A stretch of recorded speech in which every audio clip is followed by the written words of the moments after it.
So let's start thinking about linear motion, and I've put the definition in here for you. And when you first look at this, you might find this a bit odd, but go with me on it a little bit. Just bring the microphone a bit closer.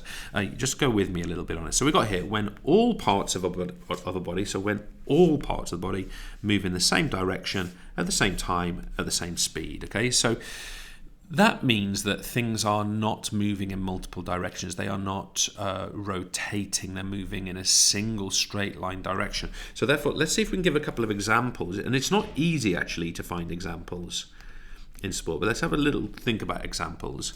Think about something like a shot / a javelin. Okay, so some kind of object that we throw. Let's think. If I imagine, for example, here's a shot, as in a shot put here, and it's being released kind of here, and it's eventually gonna end up landing somewhere over here. Okay, now even though that is making an arc shape, we could call it a parabola. Actually, this is moving in the same direction, with all parts of this shot moving in that same direction at the same speed at the same time. Therefore, it's linear motion. Okay, it's linear motion. So think about that. Secondly, as a second example, you might want to think about something like the luge or tobogganing or skeleton in things like winter sports. You know, we've got athletes who are sort of hurtling down an ice track with all of their body moving in the same direction at the same time, at the same speed. Now, of course, if you really understood your luge, you might say to me, well, James, they do actually move their head slightly. They do twitch their ankles to change. They do reposition their weight to steer and those sort of things. And that is true. But broadly speaking, it's a good example of linear motion. And the last one I want to sort of offer to you, would be an example of a long jumper. Okay, an example of a long jumper. I want to be specific about the point I'm talking about here. I'm talking about that point where the jumper is kind of arced in the air with their arms kind of thrown up behind them when they're in this kind of jump phase, and they're going to end up landing over here somewhere. That position there, all parts of the body are moving in the same direction at the same time at the same speed. We can consider that to be an example of linear motion. I'm sure you're greatly respecting the quality of my diagram. So with those things in mind, let's see if we can sort of start to define some terms. So I want to introduce you, and I'm sure it won't be difficult for you, I want to introduce you to the idea of distance. I'm sure that's pretty familiar, but I also want to introduce you to the idea of displacement. That may be a little less obvious to you. So let's see if we can discuss these concepts and understand how they differ. So the first thing I'm going to do is I'm going to draw some kind of rectangle here. So let's draw a rectangle here, and let me put my ruler in play here, and let me draw some kind of track. Okay, so I want to kind of draw a track here. So let's get that like that.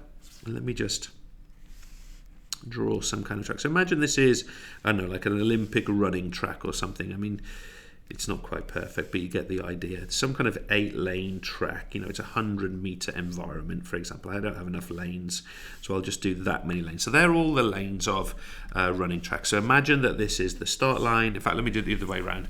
They tend to run in the other direction. Let's say that this is the start line, and this is the finish line over here, just for argument's sake. And we know that this distance here, is exactly 100 meters. Okay, so the distance is 100 meters. Now, the point I want to make to you, so if we get some little runner, which I'll make some little yellow runner over here.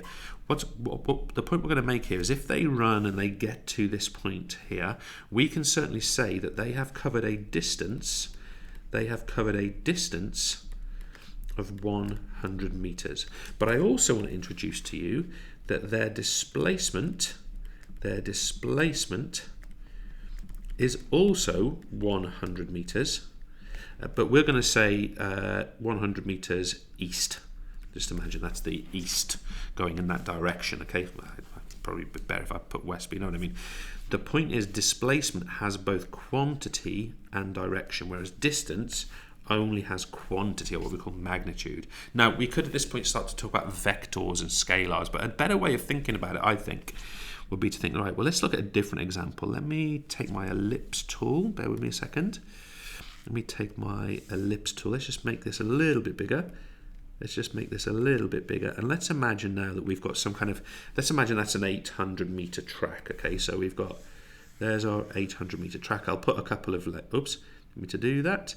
I'll put a couple of lanes in it for you. So there's the second lane. Here's the third lane. You get the idea. So imagine that's a kind of a running track. Okay, I won't sort of bore you putting in more lanes. Now, if we were doing something like an 800 meters, or if we were running 800 meters, it would be worth considering that the start of our race is going to be somewhere here. Okay, so the start is going to be somewhere here, and performers are going to travel around this track 400 meters, 800 meters. So the point we'd make here is that the distance that athlete has traveled is 800 meters. But, and this is where it's interesting, displacement would be 0 meters. Okay, because why? Because the start and the finish point are the same point. So in other words, this athlete has displaced 0 from the start to the end. Their displacement is 0, and displacement is different to distance because it takes into account direction. Okay, so between the start direction and the end direction, there is, or the start point and the end point, there is 0 meters and no direction. So you might want to think about displacement is the distance traveled as the crow flies. Okay, so if you were to look at, I don't know, some marathon route that might look like this around, I don't know, New York or London or Barcelona or something, it might look like this as a route. Okay, and this might be, let me just come up here, maybe this would be the start here, and down, and and let's say, okay, let's say that the finish is right by the start, something like that. We know the distance is 26.2 miles or 42.2 kilometers, but the finish could be the displacement could be a tiny distance, and that's a really important point to sort of grasp at this point. It might sound a bit conceptual, but let's move on. I'd like to talk to you about speed and velocity. Okay, so let's see if we can differentiate between speed and velocity. Okay, speed and velocity as linear motion terms. So, really important. 2 equations for us. Speed equals, let's use some colours, distance travelled. Speed equals distance travelled over, speed equals distance travelled over time taken. Okay, now velocity is going to feel relatively similar to this. If we now look at the concept of velocity, we're going to say velocity equals displacement over time taken. Displacement over time taken. So I thought what might be interesting here, we'll treat these as the same, we'll use the 100 meter example. I thought I'd look at Usain Bolt's current world record as I record this of 9.58 seconds for the 100 meters. So let's just go through this. So let's go through this. Speed would equal the distance traveled, which we know is 100 meters. And that is over, some really noisy people near me, 9.58. So 100 over 9.58. And by the way, this of course would be exactly the same for the velocity. So that would mean that our speed, or in this case our average speed over the course of this 100 meters, if we bring our calculator into play, we want to do 100 divided by 9.58, and that gives us an average speed of to 3 significant figures to 10.4 meters per second. 10.4 meters per second. Okay, so we can calculate speed, and by the way, it would be identical with velocity. The only difference is that velocity would specify the direction of travel. Okay, but we can calculate speed, in this case average speed for the entire 100 meters, in that way. Now before we finish, I also want to introduce you to acceleration. Okay, so let's think about acceleration, and here we are talking about bear with me a second. We are not talking about angular acceleration, we are talking about linear acceleration. So I'd like to introduce you to this concept. So acceleration, I'm just let me write it out properly. Acceleration equals, and this is a really important one, change in velocity